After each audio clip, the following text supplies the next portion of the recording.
हिंदी की इस क्लास में आप लोगों का मैं डॉक्टर संजू स्वागत करती हूँ।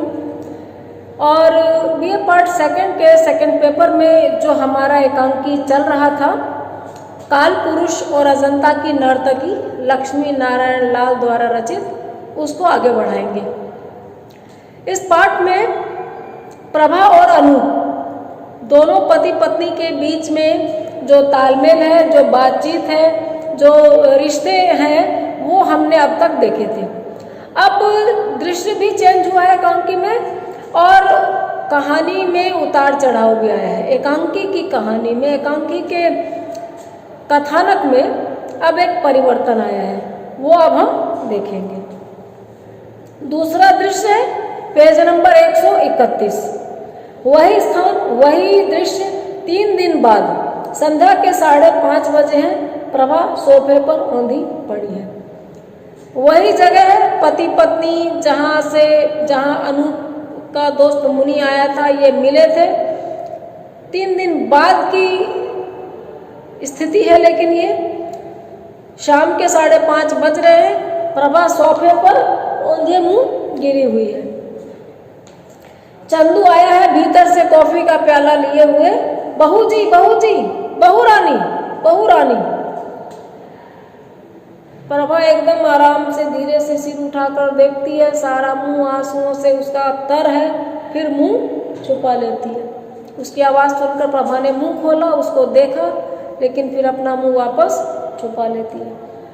चंदू कहता है, रानी बहू, ठंडी हो जाएगी कॉफ़ी, उठो बहू रानी। बहुत ही प्यार से ये इसके साथ में बर्ताव करता है तो ये इस घर का कर्मचारी, नौकर, लेकिन ये स्नेह रखता है। इस घर की बहू मानता है, इसको प्यार देता है और कहता है, आप उठिए ना, आप देखिए कॉफ़ी आपकी ठंडी हो गई है। तो नहीं पिएंगी बहू। लास्ट में हम कहते हैं, ना पी लो। नहीं पियोगे, नहीं माननी मेरी बात, उस टोन में कह रहा है। चंदू के हाथ की कॉफ़ी नहीं पिएंगे आप, उठकर जाने लगता है। ना पियो, आखिर मैं भी तो इसी घर में था। अच्छा है, ना पियो मेरे हाथ की, ठीक है। इस घर से आप नाराज हैं, मैं इसी घर में नौकर हूँ, उस दिन भी इसी घर में था।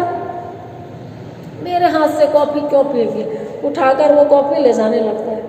प्रभा कहती है, चंदू लाओ, दे दो, और देखो बेकार की बातें मत किया करो। उससे वो नाराज नहीं है तो उसको कहती है कि कॉफ़ी तो दे दो, लेकिन मुझसे ये बेकार की बातें मत किया करो। कॉफ़ी का प्याला होठों से लगाती है और बिल्कुल सन्नाटे में चुप है। चंदू ऐसे क्यों देख रहा है रे? वो उसको देख रहा था एक तक, अपनी मालकिन को, तो कहती है, ऐसे क्यों देख रहा है? एकदम चुप, बिना मुस्कुराहट के, ऐसे क्यों देख रहा है? अच्छा नहीं लग रहा है आज मेरा घर। उस घर को उसने अपना मान के सींचा था, उस घर को उसने अपना माना था। कहता आज मेरा घर अच्छा नहीं लग रहा। साहब का दोस्त बनकर आया था, कहीं ऐसे होते हैं मेहमान? मेरा बस चलता तो मैं उसे घुसने न देता, पाजी बेईमान। बहुत गुस्से में कहता है, ऐसे मेहमान होते घर में, ऐसे लोग आते। साहब का दोस्त बनकर आया था इस घर में, और ये किया उसने। क्या किया वो हम आगे अभी दृश्य दर दृश्य, पंक्ति दर पंक्ति सब देखेंगे। और कहता है कि मैं मालिक नहीं हूं, नहीं तो मेरा वश चलता तो मैं इस घर में उसको घुसने नहीं देता।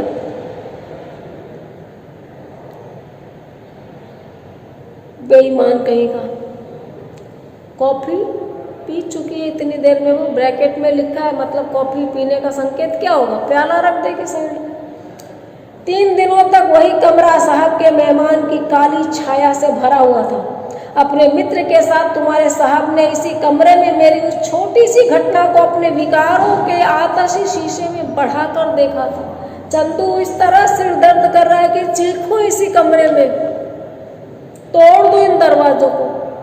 अब इसने मुंह खोला है, बोलती है कि 3 दिन तक ये कमरा साहब के मेहमान की काली छाया से भरा था। काली छाया से उपमा के रूप में लिया गया है कि बहुत ही गंदा व्यक्ति था वो, उसकी शख्सियत बहुत ही नेगेटिव थी। इतना घटिया इंसान इस कमरे में 3 दिन रहा। और तुम्हारे मित्र, तुम्हारे साहब ने अपने मित्र से एक छोटी सी घटना को, वो जो उसके साथ हजारीबाग के साथ चली गई थी, उस घटना को आतशी शीशे में, एक प्रकार का शीशा आता है पिलानी के बिरला म्यूजियम में, आप लोगों ने देखा होगा। उस शीशे में छोटा व्यक्ति भी बहुत बड़ा दिखता है, बहुत चौड़ा दिखता है, बहुत लंबा दिखता है, अलग अलग प्रकार के आतिशी शीशे होते हैं। उसमें जिसमें बहुत बड़ा दिखता है एक व्यक्ति, एक वस्तु अपने आकार से, अपनी आकृति से वस्तु बड़ी दिखती है, उसको आतिशी शीशा के अपने विकार, अपनी गंदगी, अपने दिमाग की छोटी सोच के आतिशी शीशे में उस छोटी सी घटना को इतना बड़ा चढ़ा कर देखा। चंदू बहुत सिर दर्द कर रहा है, मन कर रहा चीख पड़ो इसी कमरे में, तोड़ दो इन दरवाजों को, कमरे के दरवाजे तोड़ दो। घुटन होती है, सांसें रुकती है, छोटा सा झरोका, छोटा सा रोशनदान जैसे एक रोशनी की किरण लेकर आता है, एक आशा की उम्मीद की लहर लेकर आता है, वैसे ये बंद दरवाजे उसको घुटन दे रहे हैं। ये तोड़ दो दरवाजे का मतलब इतना ही नहीं है कि वो कोई हथौड़ी लेके तोड़ना चाहती है, उसका जी घुट रहा, सब टूट जाए ये सब। और कॉफी लाता हूँ बहू, बिल्कुल तैयार है, तभी ठीक हो जाएगी बहू। कहता और कॉफ़ी लाता हूँ, आपके लिए मैं कॉफ़ी लेके आता हूँ, आप पिएंगी तो आपका जी खुश हो जाएगा। हम कहते हैं ना कई बार मेरा सिर दुख रहा है, तो सामने कोई हमारे लिए केयरिंग हो, क्या कहेगा, रुको तुमको चाय पिलाते हैं, मूड ठीक हो जाएगा, रुको तुमको अभी कॉफ़ी पिलाते हैं। चंदू भी कहता है कि आपका सिर दुख रहा है, मैं अच्छी सी एक कॉफ़ी बना के लाता हूँ, बिल्कुल तैयार है, ज़्यादा देर नहीं लगाऊंगा, आपको अच्छा लगेगा पीकर। नहीं नहीं बस सब ठीक है, हल्का सा मुस्कुराती, बस ठीक है, नहीं पीना चाहती, मना कर देती है। चंदू एक किस्सा सुनोगे, बहुत अच्छा है, एक किस्सा सुनाऊं तुमको? और फिर जैसे कोई मना कर दे वैसे, नहीं नहीं रोचक है, इंटरेस्टिंग है, सुनो। चंदू हल्का सा जवाब देता है, जी। मतलब सुनाइए। एक था राजा, एक थी रानी। रानी को अपने पति के ऊपर बहुत अहंकार था, और राजा को भी अपनी रानी पर बहुत गर्व था। कहानी सुनाना शुरू किया है कि एक राजा था, एक रानी थी। रानी को लगता था कि उसके राजा जैसा प्रेमिल कोई पति नहीं हो सकता, बहुत घमंड था अपने पति के प्रेम पर। और राजा को भी अपनी रानी पर गर्व था कि इतनी पतिव्रता, इतनी सती, इतनी शीलवती कोई दूसरी रानी नहीं हो सकती। इतने में चंदू देखता है सामने से साहब आ रहा। साहब आ गए बहू, फिर सुनूंगा यह किस्सा, मजेदार होगा। मालिक आ गया, बाद में व्यवधान पड़ गया, अचानक से खड़ा हो गया, कहता है नहीं नहीं देखो वो साहब आ गए, मैं आपसे किस्सा फिर सुनूंगा, और ये तो लग रहा बहुत मजेदार होगा।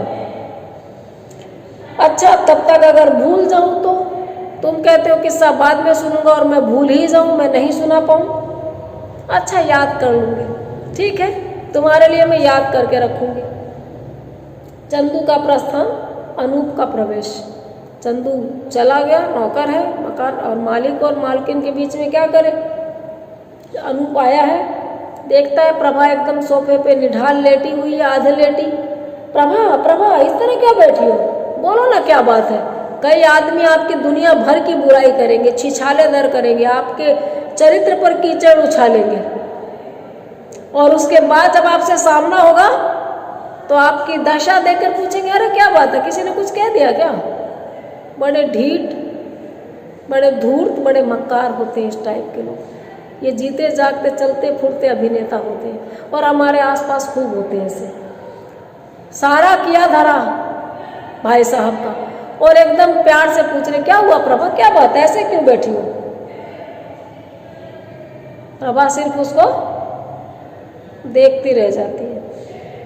आओ चलो यहाँ से, हम भी बोलते कई बार अरे यहाँ उठो, मूड ठीक नहीं दूंगा, चलो मैं कहीं अंदर चलो, आराम से बैठ के बात करते हैं। उसको उठाता है, यहाँ क्या कर रही हो। प्रभा कहती है कुछ सुन रही हूँ। सुन रही है क्या? कुछ देख रही हूँ, अनुभूति भी कर रही हूँ। उसकी बात का जवाब नहीं दिया पूरी तरह कि क्या देख रही हो। अगली बात खुद कह दी कि कुछ सुन भी रही हूँ तो कुछ देख भी रही हूँ, और साथ में कुछ अनुभूति हो रही है, फीलिंग हो रही है कोई चीज़ उसको। क्या कैसी बातें कर रही हो। सब कुछ कर धर के आदमी बड़ा मासूम बन जाता है, पूछता है ऐसे कैसे उखड़ी उखड़ी बोल रही हो। हंस पड़ती है। तुम्हारा वह दोस्त जो 3 दिनों के बाद आज यहाँ से विदा हुआ है, उसकी और तुम्हारी की हुई सारी बातें इस कमरे में गूंज रही है। तुमने ठीक ही सिद्ध किया, और वह भी ठीक ही समझ रहा था। मेरे आंचल में दाग है, मेरी चुनरी में पड़ी गई वो दाग है पिया। गाते गाते हंसने लगती है कि तुमने और तुम्हारे दोस्त ने 3 दिन मेरे लिए यहाँ पर बातें की, और अनूप ने कहा था कि इसकी चुनरी में दाग लगा है। तुमने ठीक ही बात की, और तुम्हारे दोस्त ने भी ठीक ही समझा। पुराना एक गाना गाने लगती है, मेरी चुनरी में पड़ी गयो दाग पिया। दुखी होके भी आदमी कई बार बेमुरव्वत हो जाता है, उसका अपने ऊपर एक संतुलन कम या खत्म सा हो जाता है, दुख निढाल बनाता है और मानसिक स्थिति को संतुलित भी कर देता है, असंतुलित। तो बिल्कुल दुखी होके कि हाँ भाई सही बात कर रहे थे तुम और तुम्हारे दोस्त, मेरे तो आंचल में दाग है। आंचल में दाग यानी चरित्रहीन। अनु इतनी नग्न हकीकत सुनने का कायल नहीं था, तैयार नहीं था। एक पर्दा बीच में लोग रखते हैं, चुगली कर देंगे, मारपीट हो जाएगी, लेकिन कोई आया है फिर बात करने लगते हैं, उसी को वो खाना परोस रही है जिससे बातचीत बंद है, उसी से लोग इंट्रोडक्शन करवा रहे हैं जिससे मिलना नहीं चाहते थे, जिसके सामने नहीं आने देना चाहते थे। तो अनूप ने देखा एकदम से कि ये कैसे बिहेव कर रही है, जबकि वो बिल्कुल उस हरकत के बाद में प्रभा का बिहेव एकदम सही है। घबरा के पुकारता, चंदू चंदू। चंदू आया, जी सरकार। क्या हो गया प्रभा को?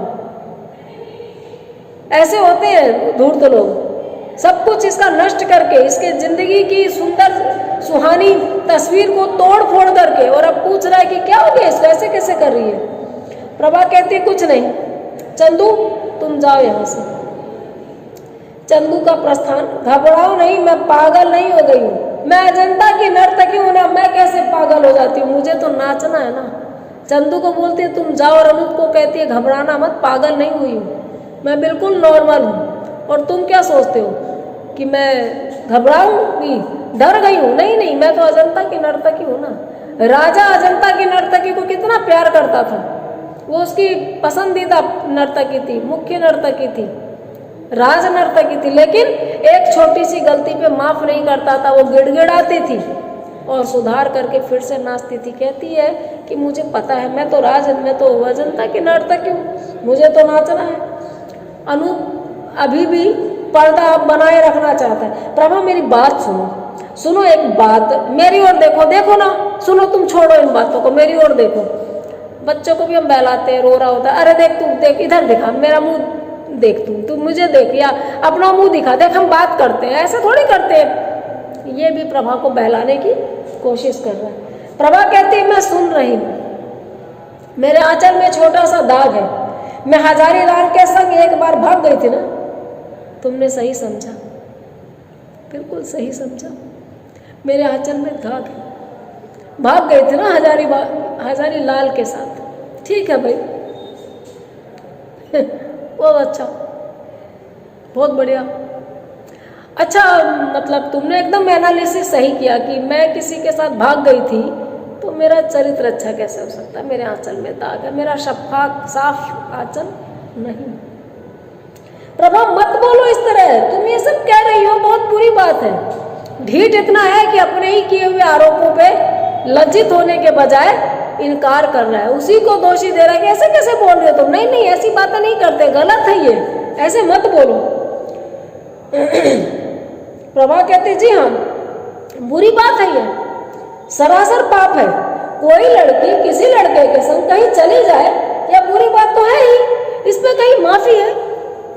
वो कहता है कि ये बुरी बात मत बोलो, और ये कहती है बिल्कुल बुरी बात है। एक लड़की किसी लड़के के साथ भाग जाए, ये तो अक्षम्य अपराध है, इसकी तो माफी हो ही नहीं सकती। मैंने सोचा कैसे कि इसकी मुझे माफी मिल जाएगी, नहीं नहीं, इसकी कोई माफी नहीं है, मैंने बुरा किया, मैंने गलत किया और मुझे पछताना चाहिए। अनूप के लिए मुश्किल हो गया, ये तो बिल्कुल फेस टू फेस बात करने पे आमादा है, और अनूप भलमन साहस दिखा रहा है, कह रहा है मैं जितना ही तुमसे चुप रहता हूँ, बचता हूँ, उतना ही तुम मुझे झुकाती चलती हो।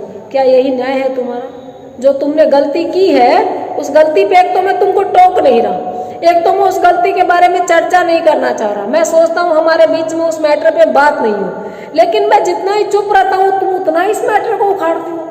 मैटर नहीं उखाड़ना और मैटर को मैटर नहीं समझना दोनों दो बातें हैं।